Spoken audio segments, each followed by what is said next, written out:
El pintor y su obra. Delacroix, Ingres, Picasso, Braque, Cézanne, Redon, Degas, Mayol, Van Gogh, Brancusi, Signac, Lautrec, Matisse, Duchamp. 17 de febrero de 1913.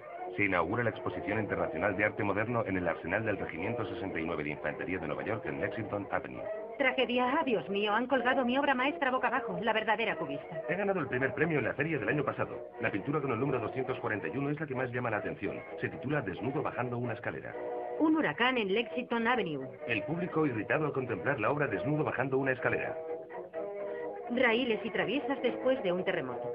Pintura académica de una alcachofa. Un montón bien ordenado de violines rotos. Una explosión en una fábrica de persianas. Visita a Nueva York con un cubista. La bestia bajando una escalera u hora punta en el metro. ¿Un desnudo bajando una escalera? No, una escalera bajando un desnudo. Compañía Telegráfica Western Union. Compro el Desnudo bajando una escalera de Duchamp. Le ruego me lo reserve. Frederick C. Torrey. El tiempo espiral. Desnudo bajando una escalera.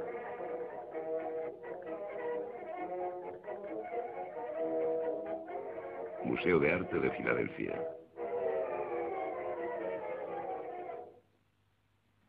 En 1911, Marcel Duchamp pinta varias obras en las que refleja su visión personal del cubismo. Sonata, 4 personajes soldados en una composición casi monocroma. Dulcinea, muestra 5 veces a la misma mujer en un solo espacio fluido, unas veces vestida, otras desnuda. A diferencia de los cubistas, Duchamp no intenta mostrar facetas distintas, sino más bien instantes del mismo personaje. Con Yvonne y Madeleine en pedazos, la misma fragmentación. Los perfiles de las dos caras están separados y recortan la superficie del lienzo con una presentación que recuerda a los jeroglíficos o las adivinanzas gráficas populares. Retrato de ajedrecistas. Cada uno de los dos protagonistas está representado por 2 posiciones. Duchamp experimenta la pintura con iluminación de luz de gas, una luz muy verde que lleva los tonos hacia la grisalla. Joven triste en un tren. Unas rodajas sucesivas del mismo personaje evocan un desplazamiento lateral en la profundidad oscura de un vagón por la noche. Aquel mismo año de 1911, en Neuilly, donde reside entonces, Duchamp hace una serie de dibujos para ilustrar los poemas de Jules Laforgue, poeta simbolista muerto en 1887. Uno de estos poemas, Otra vez a este astro, es una especie de insulto al sol. Duchamp dibuja un estudio muy sencillo. Un personaje sube una escalera. A su alrededor hay unos rayos, luego tachados. A la izquierda hay otra silueta, la parte inferior de un cuerpo desnudo. En el centro, superpuesto a la primera escena, un esbozo de rostro. En el dibujo la figura está subiendo la escalera, pero mientras trabajaba en ella, la idea del desnudo, o bien el título, no recuerdo bien cuál de los dos, me vino a la mente. Varios días después, el pintor hace un boceto al óleo en un cartón de 96,7 por 60,5 centímetros. En él aparecen repetidas diferentes posiciones estáticas de un cuerpo en movimiento. Este boceto es el desnudo número 1. En 1912, Duchamp pinta sobre el lienzo una versión mucho más grande, 1,46 metros por 89 centímetros, y bastante más compleja. Le pone el título definitivo, Desnudo bajando una escalera, y con él la inscribe en varias exposiciones, primero en febrero de 1912 en el Salón de los Independientes, pero allí se granjea la hostilidad de los otros pintores que le acusan de desviarse del cubismo. Duchamp tiene que retirar el lienzo. Lo presenta en una exposición cubista en Barcelona en mayo y luego en París en octubre, en el Salón de la Sección de Oro. Por último, lo inscribe con otros 3 cuadros en la exposición del Armory Show de Nueva York. La exposición irá después a Chicago y a Boston, acrecentando la fama rodeado de escándalo de un pintor que tiene solo 25 años.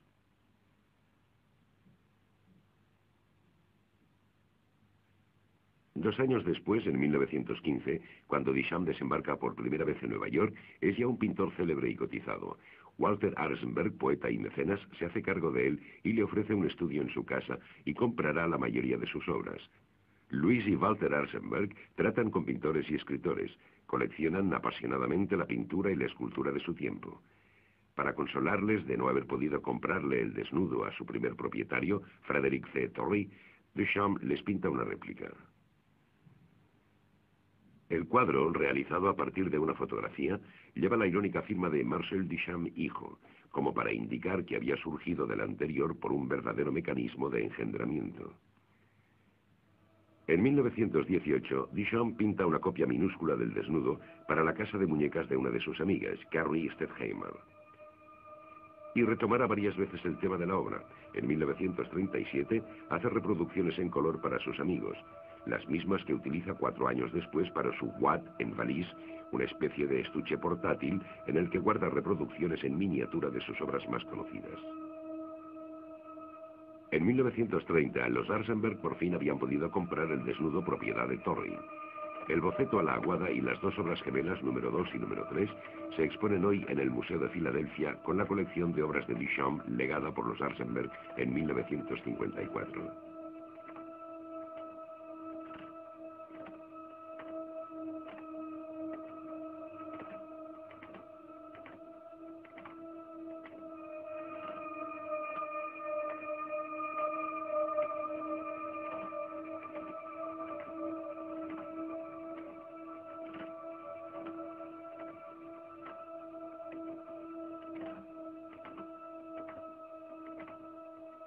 El desnudo de 1912 está pintado sobre un lienzo de formato marina vertical. En las partes claras predominan el amarillo y el ocre. Varios empastes son de color marrón rojizo. Otros tienden al verde grisáceo. Hacia los bordes, tonos marrón oscuro con retazos de verde, bronce y sepia. La gama elegida recuerda la madera y el cartón.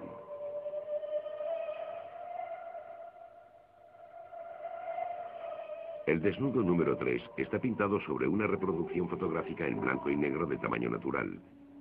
Esta fotografía, del tipo clásico de gelatina de bromuro, está pegada a un papel, a su vez pegado a una gruesa tabla.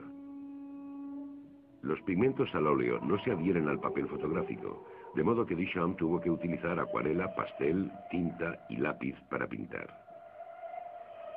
La gama de colores, tal como la vemos hoy, es mucho más uniforme y fría que la del desnudo número 2. Las distintas partes de la escalera sugieren un espacio inmenso o quizá dislocado. La parte superior derecha está alejada, los escalones separados. Justo por debajo hay otra parte de la escalera con peldaños más voluminosos. Luego hay otra curva, pero esta vez del pasamanos. Estamos al pie de la escalera, porque el pasamanos está decorado con una gran bola, pero el pasamanos parece que sigue por debajo de la bola, esbozando quizá otro tramo de escalones. Abajo, la escalera de nuevo se ve de 2 maneras, 3 escalones pequeños vistos de medio perfil, y otros 3 mucho mayores, quizá los mismos aumentados y de perfil, sirven de peana a la figura clara que se mueve por encima. El peldaño superior, que se desarticula en 3 partes, parece moverse en cascada, como una rueda de paletas. Sobre un fondo estilizado pero preciso, el pintor ha dispuesto una maraña de trazos oscuros. La mayoría están orientados de arriba a abajo, y muchos de ellos se repiten siguiendo un ritmo que corresponde a la cadencia de los peldaños de la escalera. Delimitan zonas geométricas entre las cuales predominan triángulos y trapecios. A estas líneas se enfrentan varias curvas que esbozan superficies redondas que a su vez se repiten de forma rítmica. Todas estas líneas y superficies se condensan en una sucesión de formas bien delimitadas. La última de estas formas, la que se encuentra al pie de la escalera, es fácilmente reconocible como silueta humana a la que hace referencia el título del cuadro. Tampoco es difícil identificar una cabeza inclinada, un hombro, un brazo, una cadera, los muslos, las rodillas y las piernas. Las siguientes siluetas son más confusas, pero repiten el mismo motivo. El cuerpo, en contraste con la escalera oscura, resulta brillante, pero la luz, muy amarilla, tiene un componente verdoso. Es una luz artificial que procede de varias fuentes.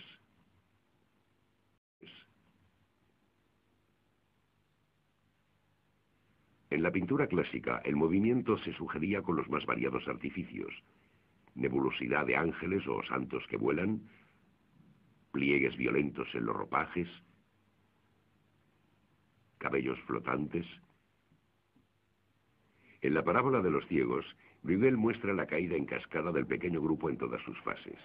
El pintor elige el momento preciso de mayor desequilibrio, lo que más adelante en fotografía se llamará una instantánea. La paradoja es que esos cuerpos en movimiento resultan aún más inmóviles. Otros pintores fueron conscientes de esta dificultad. Paolo Uccello, en La batalla de San Romano, verdadero antecedente de los experimentos del futurismo, pinta dos lanceros corriendo uno junto al otro con ritmos desfasados. En La caza, conjuga todos los movimientos de la carrera de los perros y varias fases del avance de los caballos. En sus cuadros, Leonardo da Vinci se interesa por el análisis del movimiento. También fija su atención en el caballo.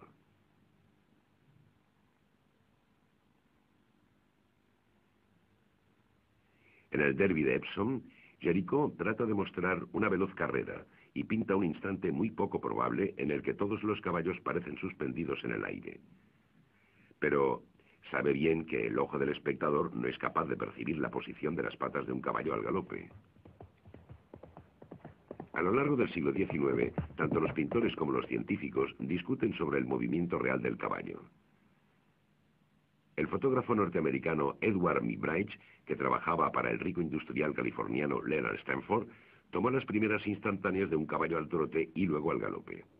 En 1877, utiliza un dispositivo muy elaborado para captar todas las fases del movimiento y mostrar que, en efecto, los cuatro cascos del caballo al galope pueden separarse a la vez del suelo en un momento dado.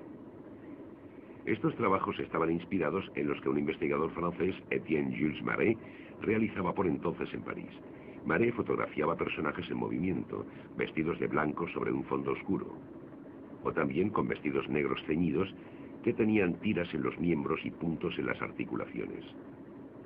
Marey obtuvo verdaderas descomposiciones abstractas del movimiento en una misma placa, inventando así un fusil fotográfico precursor de la cámara de cine. Muybridge, entre 1884 y 1887, perfeccionó sus máquinas.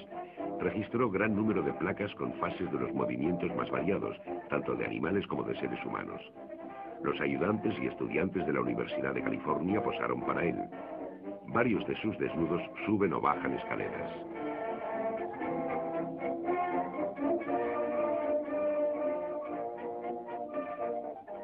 En 1895 nace el cine.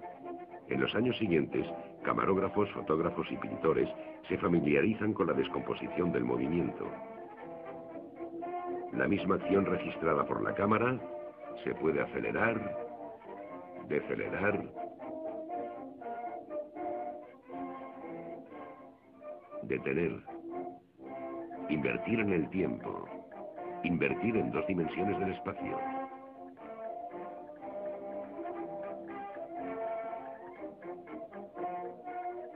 Repetir o desmultiplicar. Cada imagen es una instantánea fotográfica que refleja la posición de un sujeto en el espacio. Cada imagen también se puede considerar un fragmento de la duración. Estas curiosidades, popularizadas por el cine, invitan a reflexionar sobre el paso del tiempo, ya que en este nuevo espacio utópico se pone en entredicho su irreversibilidad. A finales del siglo XIX surge una literatura sobre el problema de la cuarta dimensión, esa dimensión superior que se superpondría a las tres dimensiones del espacio sensible. La idea, que tendrá una gran influencia en el cubismo y en varias corrientes de la abstracción, también inspira a los escritores populares. Duchamp ha leído El viaje al país de la cuarta dimensión de Gaston de Pawlowski, en el que se habla del movimiento inmóvil, el viaje instantáneo, la escalera horizontal y otras situaciones paradójicas. Marinetti, en su manifiesto futurista, había hecho la apología de la velocidad y la mecánica. A su vez, los pintores futuristas declaran: todo se mueve, todo corre, todo se transforma rápidamente. Dada la persistencia de la imagen en la retina, los objetos en movimiento se multiplican, se deforman persiguiéndose, como vibraciones precipitadas en el espacio que recorren. El mismo año de 1912, Giacomo Balla pinta la mano del violinista, el perro de la correa y la niña corriendo por un balcón. Son descomposiciones del movimiento a la manera de Marais o Muybridge. El checo Frank Kopka, establecido en París y amigo de Marcel Duchamp, pinta hacia 1910-1911 varios cuadros de una mujer cogiendo flores. A la sucesión de las posturas le corresponde una descomposición del espectro de los colores. Not to give an impression of movement. That was not in my head at all. It was on the contrary. La finalidad no era dar una impresión de movimiento, sino por el contrario, una forma descriptiva esquemática de lo que debía ser la mecánica del movimiento.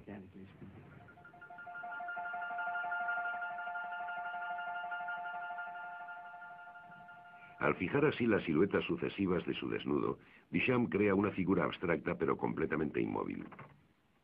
No obstante, no puede evitar conferirle los signos del movimiento. Para empezar, hay varios puntos negros prolongados con trazos que recuerdan los dispositivos gráficos de Marais para el estudio del movimiento.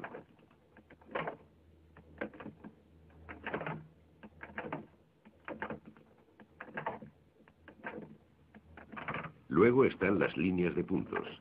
El signo, tomado de la geometría, evoca el desplazamiento, la translación a lo largo de una línea imaginaria. El propio Duchamp dibuja muchos planos de máquinas reales o ficticias en los que las líneas de puntos tienen esta función. Molinillo de café de 1911, Aparatos solteros de 1913.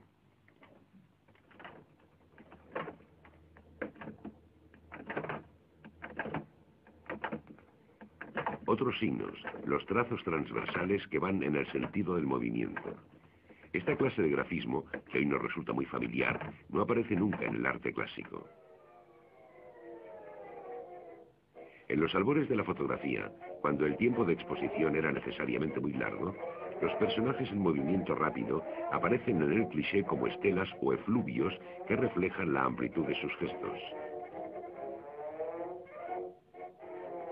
Dos fotógrafos futuristas, los hermanos Bragalla, utilizan estos efectos a partir de 1911 en sus ejercicios de fotodinamismo. El saludo, el bofetón, el violonchelista. Pero mucho antes que ellos, desde que se conoció la instantánea fotográfica, los dibujantes populares se habían apropiado de este signo explícito. A partir de entonces, el desplazamiento rápido de los cuerpos se representará con trazos o estelas. Duchamp utiliza por primera vez en la pintura estos mismos signos para acompañar el movimiento. El personaje es representado por sus posiciones sucesivas en el espacio, como otras tantas láminas de momentos sucesivos, unidas entre ellas por trazos de velocidad. Después del desnudo, Duchamp seguirá interesándose por el movimiento. El mismo año en que su cuadro triunfa en América, inventa un objeto muy sencillo, una rueda de bicicleta colocada sobre un taburete. Varios meses después, Duchamp firma un vulgar botellero comprado en unos grandes almacenes e inventa así el ready-made. Le seguirán otros objetos.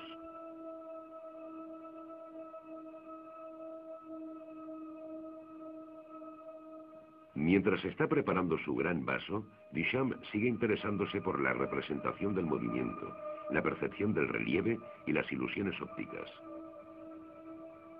Rotativa placa vidrio. Rotorrelieves.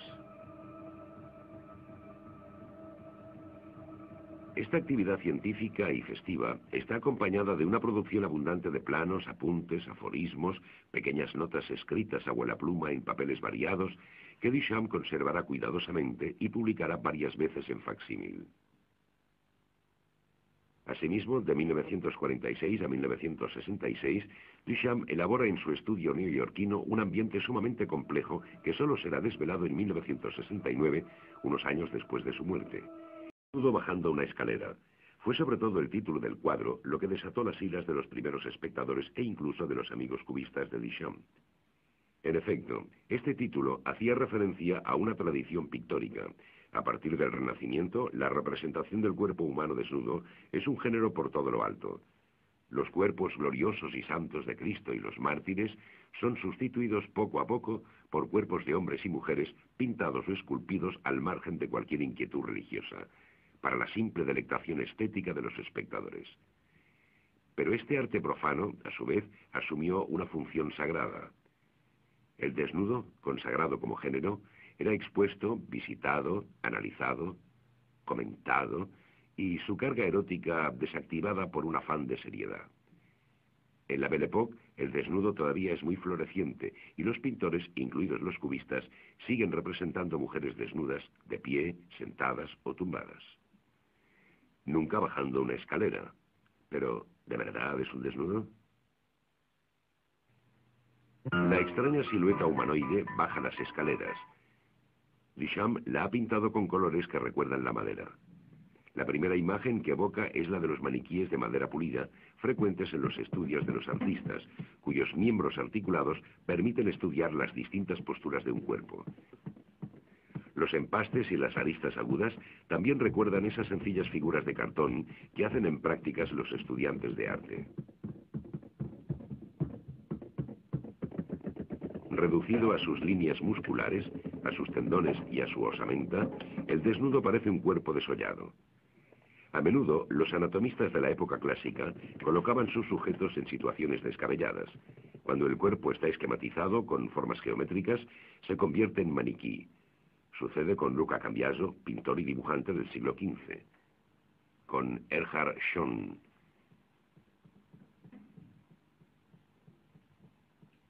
Con Alberto Durero, en su Tratado de las Proporciones.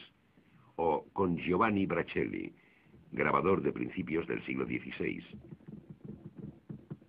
Y el maniquí, a su vez, nos remite al autómata, una figura que excita la imaginación occidental desde la antigüedad. Tanto en la Grecia clásica como en la Edad Media aparecen máquinas que simulan movimientos humanos. Los relojeros construyen verdaderas anatomías semovientes, y cuando la mecánica llega a sus límites, la literatura le toma el relevo. La Coppelia de Hoffmann, la Eva Futura de Villiers de Lilleram, la Stilla de Julio Verne son autómatas hembras surgidas de las ilusiones masculinas. El desnudo, muy poco sexuado, pero con todas las líneas y articulaciones muy marcadas, evoca un ensamblaje de piezas, placas, vástagos y resortes. E incluso el rostro, especie de casco cerrado con visera y prolongado en un peto, pertenece al mundo submarino de los buzos de Julio Verne. Al pasar del número 2 al número 3, pintado sobre fotografía, Duchamp pinta tonos mucho más fríos, de modo que el maniquí parece pasar de la madera al metal. Mitad máquina, mitad hombre, es precursor del robot, que aparecerá a principios de los 20 y llegará a ser un personaje del imaginario popular del siglo XX.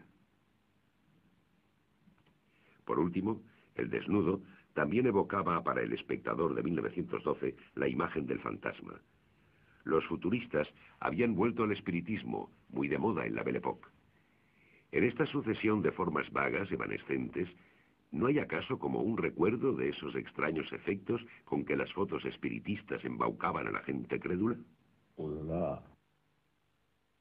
Por otro lado, tanto en los escritos de Duchamp como en su obra gráfica, vemos que está intrigado por la cuestión de la sombra. La sombra del ready-made forma parte del ready-made. En 1918, Duchamp realiza su última pintura, inspirada en las sombras de su ready-made en la pared de su estudio.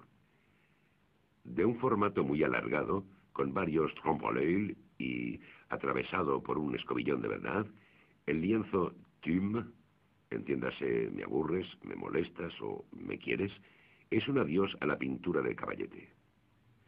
Para el pintor, la sombra es una especie de fantasma, de reliquia del propio ser. Es como el depósito dejado por la luz. El desnudo, bajando su escalera, deja tras de sí la sucesión de sus sombras. En el dibujo que dio la idea para el cuadro, un personaje subía la escalera entre rayos de luz. La escalera, utilizada como tal, es poco frecuente en pintura. Es el símbolo de la elevación hacia el saber, el conocimiento, preludio de una transfiguración. Uno de los episodios en los que interviene más a menudo es la presentación de la Virgen en el templo. A veces, la escalera es utilizada como un personaje en sí. El evento de un laberinto arquitectónico se desarrolla, se ramifica, se entrecruza, se convierte en el paisaje de una pesadilla en Piranesi, lo mismo que en los ilustradores populares de comienzos del siglo XX. Pero no vemos nunca bajar una escalera. La única excepción notable sería Los escalones de oro de Edward Burne-Jones, pintado en 1880, cuya reproducción pudo haber visto Duchamp. Unas mujeres bajan la espira de una escalera. Vestidas de la misma forma, repiten los mismos gestos. El pintor no explicó el sentido de su cuadro. Lo único que sabemos es que había hecho posar desnuda a una famosa modelo italiana para cada uno de los gestos sucesivos y a los miembros de su propia familia para las caras. El título del cuadro de Duchamp podría tener un precursor en Bailarina subiendo una escalera de Edgar Degas. Degas también pintó otra escena de la ópera, en la que en un rincón se ven los pies de las bailarinas bajando una escalera metálica. Pero Duchamp transforma su decorado en una vulgar escalera de edificio parisino pobre, uno de esos que tienen en la fachada una placa que dice «Agua y gas en todos los pisos». Una escalera con sus peldaños irregulares y su pasamanos con bola y seguramente con su mechero de gas que difunde apenas una luz amarilla, pero ilumina el cuerpo desnudo. Y sobre todo, Duchamp invierte el movimiento que se considera más noble, el movimiento ascendente. Lo que habría podido ser ascensión a la luz, despegue, elevación hacia el paraíso, santidad, es aquí descenso a las tinieblas, caída, hundimiento en el infierno, maldición. ¿Por qué un desnudo baja por una escalera sórdida? Para salir a la calle no, desde luego. Quizá para pasar de una habitación a otra. O bien para volver a subir a continuación esa misma escalera y empezar de nuevo mecánicamente unos gestos repetitivos y medidos. El cuadro que había sacudido los cimientos del arte moderno varios años antes era una escena de casa de citas. Las chicas eran las de la calle Aviñón de Barcelona. Puede que el desnudo represente también un instante de prostitución, suspendido indefinidamente entre el antes y el después de dos descansillos mugrientos. Hola. Pero este sentido trivial remite a otro más sutil. Los límites de la escalera son difíciles de distinguir. Arriba, la escalera se bifurca, se pierde en oscuras lejanías. Abajo, la bola redonda debería marcar la planta baja, pero parece que el pasamanos sigue hacia abajo. Y debajo de la figura del desnudo, suspendida entre cielo y tierra, parece que la escalera se injerta en sí misma, vuelve a empezar indefinidamente. En su novela, Gastón de Pawlowski menciona una escalera horizontal de la cuarta dimensión. Mucho más angustioso es el problema de la escalera que tras una sucesión indiscutible de peldaños os lleva al piso de partida. La escalera de Duchamp es como la jaula de una ardilla metafísica, siempre en movimiento, pero siempre inmóvil. Así pues, el desnudo bajando una escalera es una sabia combinación de paradojas. Duchamp, con su tratamiento pictórico de la famosa paradoja de Zenón, divide el tiempo en que transcurre un movimiento dado. Pero cuanto más lo divide, más parece suspendido, inmóvil. Cuanto más lo muestra, más invisible es, y de este modo marca el fin tan anunciado por Duchamp del arte retiniano. Para pasar del número 2 al número 3, el pintor ha utilizado un aparato fotográfico. El aparato mecánico le permite reproducir un objeto que en sí mismo es una especie de mecánica. Esta copia da una idea de reproducción en serie. El desnudo era una repetición de instantáneas y, por tanto, la negación de la pintura vinculada desde siempre al instante. La repetición del desnudo, a su vez, hace que desaparezca la idea de la obra única. El cuadro ya no es necesario, basta con sus imágenes. La pintura clásica estaba volcada en la representación de la carne.